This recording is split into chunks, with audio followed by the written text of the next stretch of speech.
Hello and welcome. You're watching India Global. I'm Gauri Dwivedi. This is a show that gets you all the latest news that's happening around the world and that matters to the global Indian. But first up, as always, we start with headlines.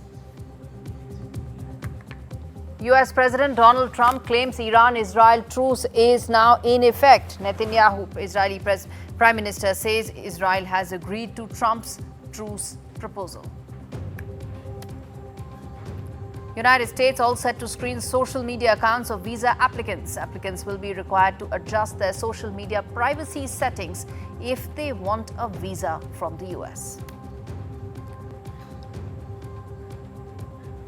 Reform UK proposes selling UK residency for £250,000. Britannia card is what it's called. It will offer tax breaks on overseas assets. And Shubhanshu Shukla's Axiom 4 mission targets 25th June launch. NASA says Axiom 4 mission launch likely to take place tomorrow.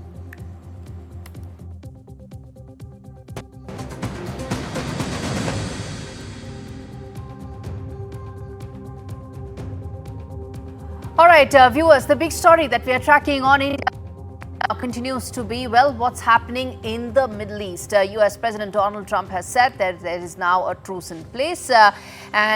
Even as Prime Minister of Israel has said that he's agreed to the Trump's peace proposal, even though there is still fluidity that remains simply because the situation on ground is so volatile. Netanyahu says that all objectives of Operation Lion against Iran have been achieved. So does peace really have an option right now? Is it likely to get that particular option is the big question. Even as viewers, there's been a barrage of missiles that's been launched by Iran that's been targeting several cities of Israel, and the death toll has risen, and that has been a cause of great concern for Israel and also for America, given that this truce, this peace proposal is yet to really be tested completely. Now, Israel has reopened its airspace for emergency flights, and India has evacuated fresh batch of 292 nationals from Iran. And how this thing is likely to pan out going forward is going to be extremely interesting.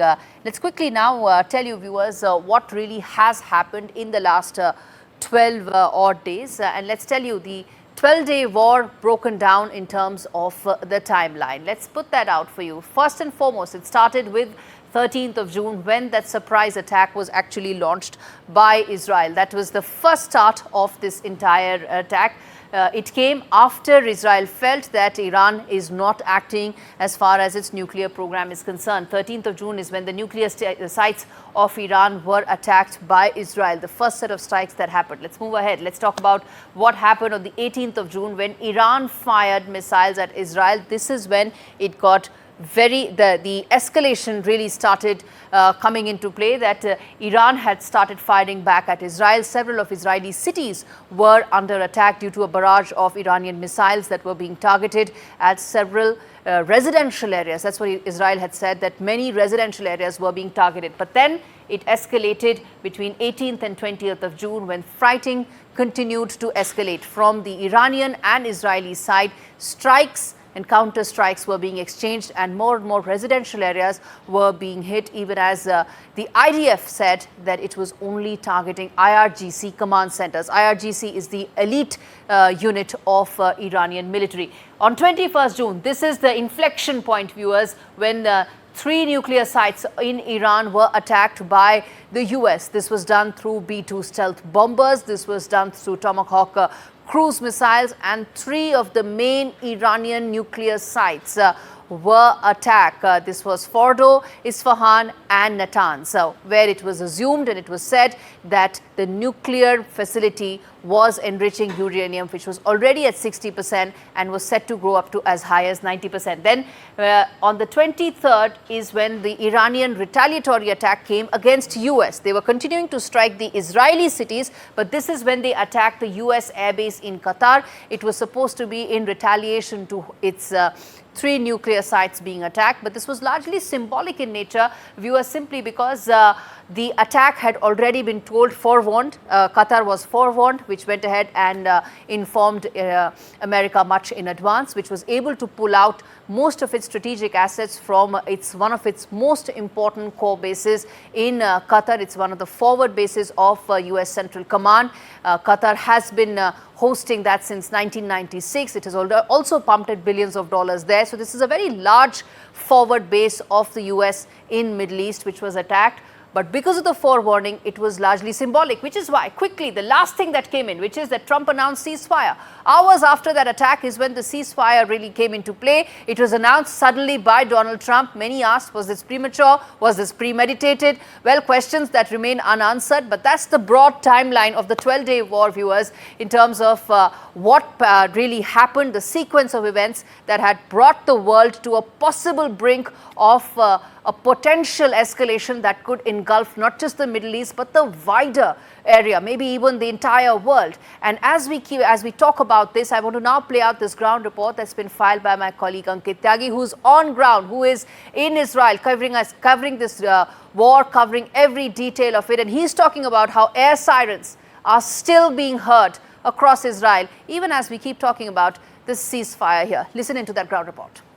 There were some interceptor fragments which in fact fell at a few places which have been reported by the local media. The third one came just about 10 minutes before the fourth one, just about 10 minutes.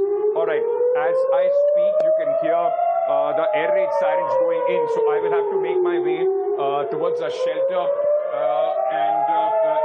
this is the fourth time that these air raid sirens have gone in, and we will try and make our way out and see if we can find us a safe place. This is the fourth time the air raid sirens have gone out here in Tel Aviv and Israel. Thank you so much.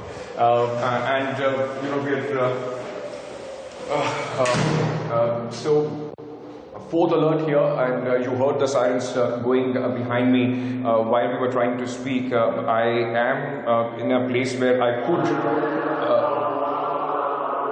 All right, this is the announcement being made. Listen into.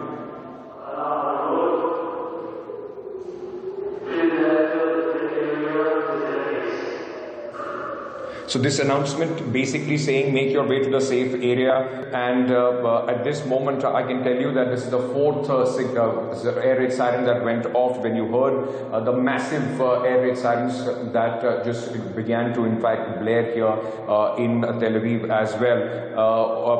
I have lost the connection to the studio. I'm hoping that I can get connected again because the signal here in the safe room are extremely bad. Okay, again we can hear some loud thuds. It seems that interceptors are on the job. There are some missiles which have been lobbed towards Tel Aviv, at this moment I can only tell you that this is from the time I've come in, it's the third day now, and I have never seen in the last 3 days, 12th day of the war, how continuously barrage after barrage of missiles is coming in from Iran. There were alerts, yesterday also when the alerts came in, one was at 3 a.m. in the morning, the other one then was at 10:30 a.m. In the morning, but there was some gap. Right now, in just a matter of last 1 hour, there have been 4 alerts, and once again, this is the third time in Tel Aviv that I can hear massive thuds which are taking place right outside. It seems that the interceptors at this moment are working, but very, very difficult situation as we speak. All right. While the truce tango continues, there are questions that are being asked about how does this add up with a symbolic Iranian strike on Qatari base, followed by a ceasefire announcement that happened almost in a matter of hours. Let's put out those big questions that we'll get our experts to answer for us, and questions that are being now asked around the world. First and foremost, now as the ceasefire now comes into effect, it's expected to till about 7 p.m. Israeli time is when it is being given that time period with window by Israel. Will this now mean that talks will once again start? Will diplomacy be given a shot? That's the first key question that we are asking. Next, will this ceasefire actually hold? Will peace hold in this region? Right now, Israel has said that they're going to see till 7 p.m. today. And remember, even during the ceasefire window that Iran was given that 12 hours, there were these massive strikes that came in from the Iranian side. Next, what really happens to the Iranian nuclear program? The premise of these strikes was the Iranian nuclear program. What happens to that, and what is the status there? And last and equally important, which is that is Trump really a peacemaker, or is he a peace prize chaser? Remember, there's been a lot of anticipation about how Donald Trump deserves Nobel Prizes because he's going around shutting and closing wars, and he's bringing about peace. And we told you about the timeline here. Just hours after that symbolic attack on the American airbase in Qatar was this announcement of a ceasefire. Let's connect the dots. Let's kind of get our guest to join us for more on this. James Dorsey, who's a journalist and a Middle East expert, joins us on the broadcast, along with Professor Jangid, who is also an adjunct faculty at the Ben Gurion University in Israel, and also here at the OP Jindal University. All right, James Dorsey, let me start with you. How do you see things right now in terms of the situation on ground? There is fluidity, but the questions that we are asking, let's take them one by one. Do you see the fire actually holding out? I think this is a very, very fragile halt to the hostilities. I think one's got to be careful to call it a ceasefire. Let's keep in mind that Trump and Israeli Prime Minister Netanyahu call it a ceasefire. The Iranians don't. As far as the Iranians are concerned, they are holding to the position that they had from the beginning of this round of hostilities, which was, we will stop when the Israelis stop. If the Israelis stop and call it a ceasefire, that's fine with them. But as far as they're concerned, there's no ceasefire as such. There's a halt to the hostilities. Second of all, we don't know if there are any conditions or terms attributed to the ceasefire. Whether it will hold will very much depend on a number of factors. First of all, whether or not you get a return to the negotiations. Return to the negotiations is going to be difficult because the Iranians are not going to return to the negotiations on Trump's terms, which are basically a surrender. Moreover, it depends on what the Iranians do. I think one can what Iranians will do? I'll tell you what, Mr. Dorsey, you're speaking about what Iranians will do.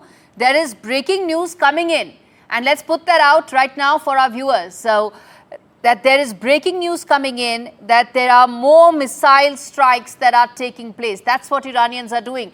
We were talking about whether or not this fragile peace framework may actually hold. And you mentioned how it's being called a ceasefire only on one side, which is the Israeli side, and not on the Iranian side. But update coming in is that the IDF says that sirens has been sounded in northern Israel, and missiles have been fired from Iran. So, Mr. Dorsey, what are we really talking about here? What framework of peace are we really even now hoping to stand out? I obviously haven't seen the last news. No, sir, this just came in. This is coming in right now during the broadcast. I have no doubt. I have no doubt about its accuracy, and I think you've got your answer. If the Iranians are firing after there was an agreement or an understanding to halt the firing, then obviously they don't see a halt to these hostilities. We don't know whether that was unprovoked, provoked. I have no idea, so it's very hard to judge. But it is clearly a demonstration of just how fragile whatever agreement there may or may not be, and the fact that it already is being violated. Professor Kinraj, come in there. We're talking about, well, the first question we were asking was whether this peace, this fragile peace framework is actually going to stand or not. Within just hours, we seem to be getting not very encouraging response. Namaskar. It is actually holding well, I must say. I'm in Tel Aviv. As Ankit, your colleague, was showing, those were the sirens that happened here from 4:30 in the morning till about 7 o'clock. In fact, I was sleeping in a shelter room, which looks like a bedroom. It's not like a bunker or a tunnel. And after 7, there has been a complete halt of sirens.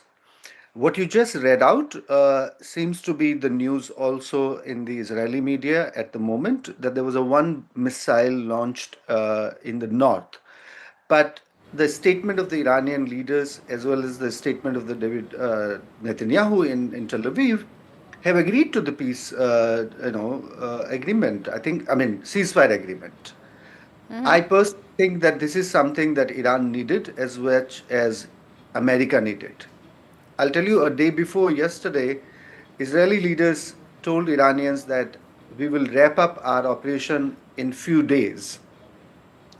And I think it was Trump's ultimatum to Netanyahu to stop it.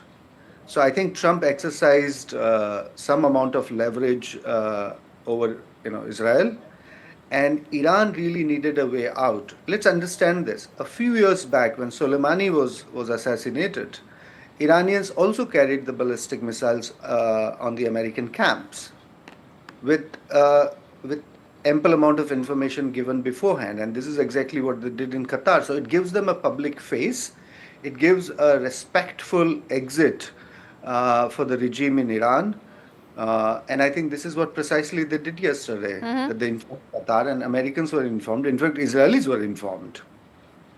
Indeed, the off-ramp that was offered to the Iranian regime to be able to come out of the present conflict without actually succumbing to the domestic political constituencies there as well. The other question that I want to ask both of you, which is, well, before I come to Donald Trump and his aspiration here, whether it is about peace or whether it's about price, we're going to come to that in a bit. I want to then talk about the nuclear program, the premise of the entire conflict reaching what it was. The whole 12-day war was because the nuclear program continues unabated. James Dorsey, your thoughts on, do you see that now being brought back on the negotiating table? Again, as I stated earlier, the Iranians want negotiations. The Americans want negotiations. The problem is that in the last 5 rounds, you've had very different concepts of what constitutes a negotiation.